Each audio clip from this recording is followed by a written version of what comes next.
Hey everybody, welcome back to the podcast for today. Today's story is called the Missed Jury Duty Scam. So what I'm going to do is I'm going to read the story. It's a little paraphrased, just to make it a little easier to read. But then we're going to talk about what you can do if it happens to you and the why behind it and that kind of thing. So here it is. I'm embarrassed but relieved that a recent call I got, supposedly from a lieutenant with the sheriff's department, turned out to be a scam. They told me I had missed jury duty and was facing contempt of court charges. They said I needed to turn myself in downtown, but there was also an option to resolve everything for about $6,000. There were a few transfers, and the people on the phone had a strange, inconsistent southern accent that felt off. The longer the call went on, the more red flags I noticed. When I asked what address the jury duty notice was supposedly sent to, the scammer stalled and said he had a lot of stuff on his desk, clearly trying to look it up using public records. He claimed the case involved 2 kids in a murder trial and that a judge had issued a gag order, meaning I wasn't allowed to talk with anyone about it. He told me to drive straight to the courthouse while staying on the phone with him, which sounded extremely suspicious. Then he said cash was the only payment method. By that point, the whole thing had gotten so absurd that I finally hung up. Looking back, there were so many warning signs, but I did learn a few things I didn't know before. Government agencies don't ask for money over the phone, and jury summons are served in person. Okay, so that's the story. I personally have never gotten that before, so this is a new one to me. So let's go over it a little bit. So basically what happened is that a caller called this poster claiming to be a lieutenant or a sergeant from the sheriff's department. And there's an immediate threat. You missed jury duty. There's a warrant out for your arrest. Okay, so that's enough to get anyone's attention.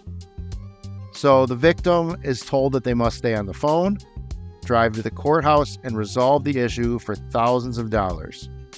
And it gets the scammers right into the mode that it gets the person who's being scammed right into the mode that the scammer wants. Panic, adrenaline, tunnel vision, got to get it done right away. So that's basically what the jury duty scam is. They're impersonating law enforcement. They're making you fear arrest. There's urgency.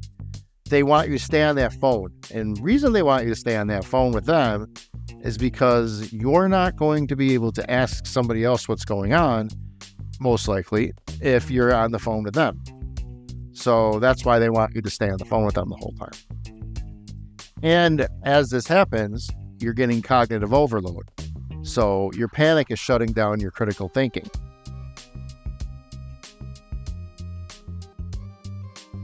So watch out for this. What the steps are that the scammer usually uses.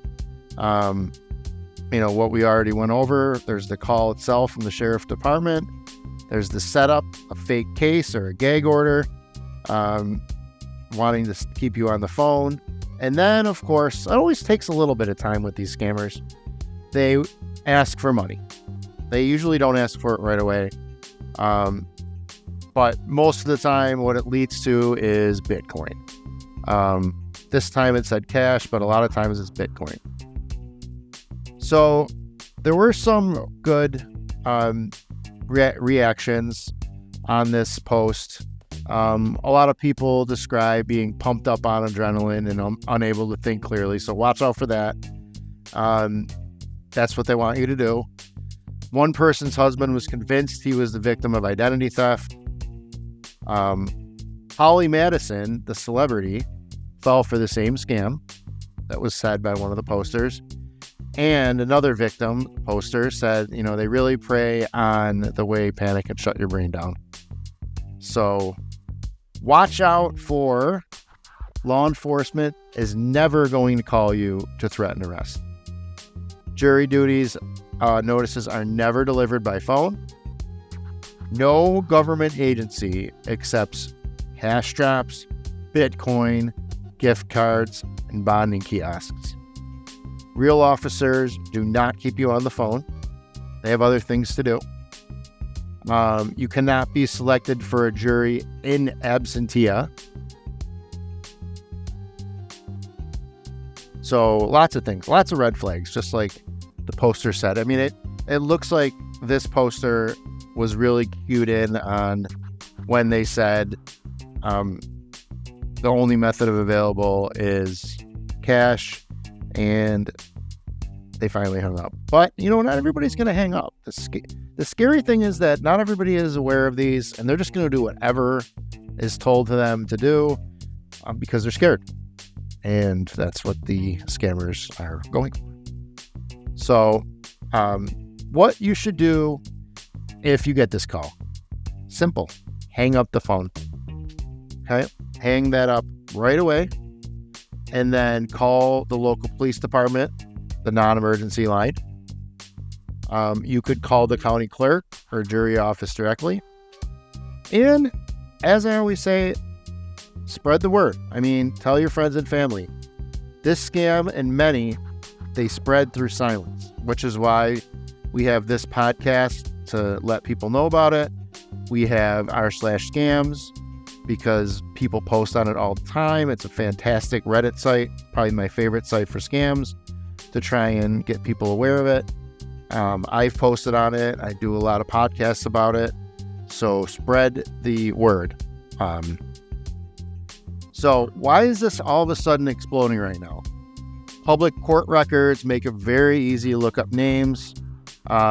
People are using AI voice changers now and spoofed caller ID. Bitcoin ATMs are becoming more prevalent. And the old fear-based scam is always going to be the tried and true. So reassure, you want to be reassured that, even smart, educated people can fall for this kind of scam. Be aware of it. So this is one, again, I've never heard of before. So I saw it and I was like, I want to make a podcast about this one real quick. As always, my podcasts aren't really that long because they're here to get you the information that you need so that you're aware of these things and you can spread the word yourself with your friends and family members. So thank you for listening today, and I hope you all have a really nice weekend.